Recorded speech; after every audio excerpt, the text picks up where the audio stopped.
Baada ya makubaliano ya kusitisha mapigano kwa muda wa wiki 2, Iran imetangaza kufungua mlango bahari wa Hormuz ili kuruhusu meli za kusafirisha mafuta kupita katika njia hiyo muhimu ya kimataifa, hatua inayolenga kupunguza mvutano wa kiusalama na kiuchumi katika eneo la Ghuba ya Uajemi. Taarifa hiyo imeripotiwa na kituo cha televisheni cha Al Jazeera kikieleza kuwa uamuzi huo unafuatia kauli ya Rais wa Marekani Donald Trump aliyesema mashambulizi dhidi ya Iran yatasitishwa endapo njia hiyo itafunguliwa kikamilifu, haraka na kwa usalama.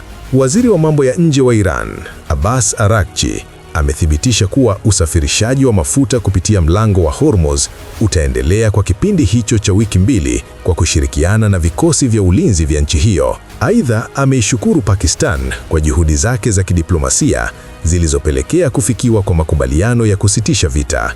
Iran imeeleza kuwa endapo mazungumzo yataendelea kwa mafanikio, kuna uwezekano wa kuongeza muda wa usitishaji wa mapigano. Mazungumzo zaidi yanatarajiwa kufanyika mjini Islamabad katika wiki zijazo kwa lengo la kudumisha amani na usalama wa eneo hilo. Katika hatua nyingine, bei ya mafuta duniani imeanza kushuka kufuatia tangazo la makubaliano hayo. Hadi mapema Jumanne, pipa la mafuta lilikuwa likiuzwa kwa dola 103.42 katika soko la kimataifa, huku mafuta ya Marekani yakifikia dola 103.25 kwa pipa, ingawa bado viwango hivyo ni vya juu ikilinganishwa na kabla ya kuanza kwa mzozo huo Februari 28. Mtaalamu wa uchumi wa nishati kutoka Japan, Ichiro Kutani, amesema kushuka kwa bei kunahusiana moja kwa moja na tangazo la kusitisha mapigano, lakini akaonya kuwa huenda bei zisirudi haraka katika kiwango cha awali cha takriban dola 70 kwa pipa kutokana na uharibifu wa miundombinu katika baadhi ya maeneo ya Mashariki ya Kati.